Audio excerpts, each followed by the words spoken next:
मसीह की।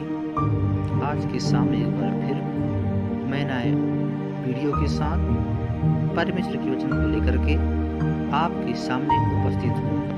और आज हम देखेंगे नीति वचन 3 अध्याय। यहाँ लिखाया हुआ है, हे मेरे पुत्र, मेरी शिक्षा को ना भूलना, अपने हृदय में मेरी आज्ञाओं को रखे रखना, क्योंकि ऐसा करने से तेरी आयु बढ़ेगी और तू अधिक कुशल से रहेगा। कृपा और सच्चाई तुझसे अलग ना होने पाए, वरन उनको अपने गले का हार बनाना और अपनी हृदय रूपी पटिया पर लिखना। तो तू परमेश्वर और दोनों का अनुग्रह पाएगा, तू अति बुद्धिमान होगा।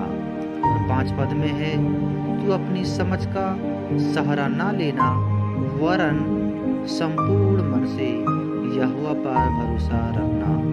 उसी को स्मरण करके सब काम करना, तब वह तेरे लिए सीधा मार्ग निकालेगा। अपनी बुद्धि में बुद्धिमान ना होना, यहोवा का भय मानना और बुराई से अलग रहना। ऐसा करने से तेरा शरीर भला चंगा और तेरी हड्डियां पुष्ट रहेगी। तू संपत्ति के द्वारा और अपनी भूमि की सारी उपज देकर यहोवा की प्रतिष्ठा करना। इस प्रकार तेरे खत्ते भरे पूरे रहेंगे और तेरे रसकुंडों से नया दाखमधु उमड़ता रहेगा। हे मेरे पुत्र, यहोवा की शिक्षा से मुंह ना मोड़ना, और जब वह तुझे डांटे तब तू बुरा ना मानना, क्योंकि यहोवा जिससे प्रेम रखता है उसको डांटता है, जैसे कि बाप उस बेटे को जिससे वह अधिक चाहता है। क्या ही धन्य है वह मनुष्य जो बुद्धि पाए, और वह मनुष्य जो समझ प्राप्त करे। 14 पद में है, क्योंकि बुद्धि की प्राप्ति चांदी की प्राप्ति से बड़ी, और उसका लाभ चोखे सोने के लाभ से भी उत्तम है। वह मूंगे से अधिक अनमोल है, और जितनी वस्तुओं की तू लालसा करता है उनमें से कोई भी तुल ना ठहरेगी। 16 पद, उसकी दाहिने हाथ में दीर्घायु और उसके बाएं हाथ में धन और महिमा है। उसके मार्ग आनंददायक है और उसके सब मार्ग कुशल के हैं। जो बुद्धि को ग्रहण कर लेते हैं उनके लिए वह जीवन का वृक्ष बनती है, और जो उसके पकड़े रहते हैं वह धन्य है। 19 पद, यहोवा ने पृथ्वी की नींव बुद्धि से ही डाली और स्वर्ग को समझ ही के द्वारा स्थिर किया।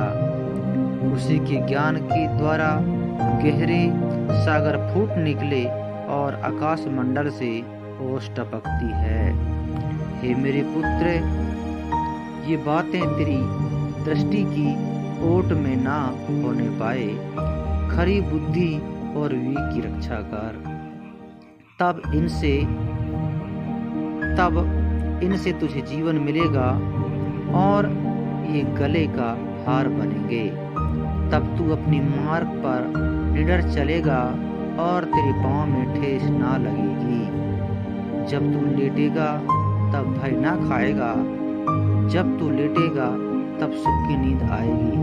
अचानक आने वाले भय से ना डरना, और जब दुष्टों पर विपत्ति आ पड़े तब ना घबराना, क्योंकि यहोवा तुझे सहारा दिया करेगा और तेरे पांव को फंदे में फंसने ना देगा।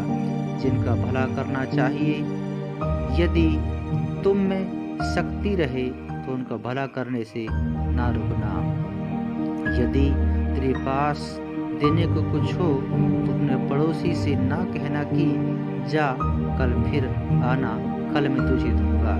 जब तेरा पड़ोसी तेरे पास बेखटके रहता है तब उसके विरुद्ध उसकी युक्ति ना बांधना। जिस मनुष्य ने तुझसे बुरा व्यवहार किया हो उससे अकारण मुकदमा खड़ा ना करना। 31 पद, उपद्रवी पुरुष के विषय में डाह ना करना, ना उसकी सी चाल चलना, क्योंकि यहोवा कुटिल से घृणा करता है, परंतु वह अपना भेद सीधे लोगों पर खोलता है। दुष्ट के घर पर यहोवा का श्राप और धर्मियों के वास स्थान पर उसकी आशीष होती है। ठट्ठा करने वालों से निश्चय ठट्ठा करता है और दीनों पर अनुग्रह करता है। यह परमेश्वर का वचन है और परमेश्वर इस वचन को सुने और पढ़े जाने से परमेश्वर आपको ब्लेस करे। यहाँ परमेश्वर का वचन हम देखेंगे 3:5 में है, तू अपनी समझ कर सहारा ना लेना, वरन संपूर्ण मन से यहोवा पर भरोसा करना। यहाँ प्रभु यीशु मसीह अपने वचन के माध्यम से, अपने दास के माध्यम से आपको सिखा रहे हैं, आपको समझा रहे हैं और वो कह रहे हैं अपनी समझ कर सहारा ना लेना। मेरे प्रियो, अगर आप यीशु मसीह पर आप भरोसा करने वाले हैं, यीशु मसीह पर विश्वास करने वाले लोग हैं, तो खुदा आपको कह रहे हैं, यीशु मसीह आपको कह रहे हैं, किसी भी काम को करने से पहले, किसी भी योजना बनाने से पहले हमको खुदा पर भरोसा करना है, हमको यीशु मसीह पर भरोसा करना है, उससे प्रार्थना करना है, उससे पहले बातों को जानना है, पहले हमको समझना है कि यीशु मसीह हमको क्या कर रहे हैं।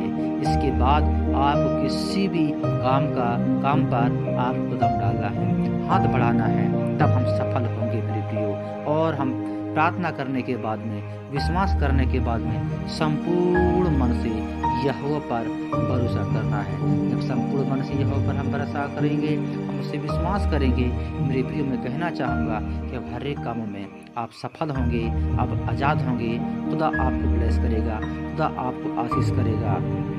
कई बार हम देखते हैं हम अपनी सहमत का सहारा ले लेते हैं, इसलिए हम असफल हो जाते हैं, अपनी ज़िंदगी में हम फेल हो जाते हैं। बहुत सारे लोग फेल हो जाते हैं, आशीषित नहीं हो पाते। मेरे प्रियो, अगर आप आशीषित होना चाहते हैं, आप खुदा का सहारा लें और अपने मन से यहोवा पर विश्वास करें, भरोसा करें, ये अवश्य परमेश्वर आपको विजय दिलाएगा, आपको परमेश्वर आज़ाद करेगा। यह आपका आज का वचन है, आप इस वचन पर विश्वास करें, भरोसा करें, खुदा आपको ब्लेस करे। God bless you. इस वचन को आप ध्यान से सुने, इस वचन को शेयर करें, लाइक करें मेरे प्रियो, परमेश्वर आपको ब्लेस करेगा। और आप प्रतिदिन इस जो मैं वचन आपको बोलता हूँ, सिखाता हूँ, आप इसको ध्यान से सुनिएगा, आप पढ़िएगा और आशीषित होइएगा। परमेश्वर आपको आशीष दे। God bless you.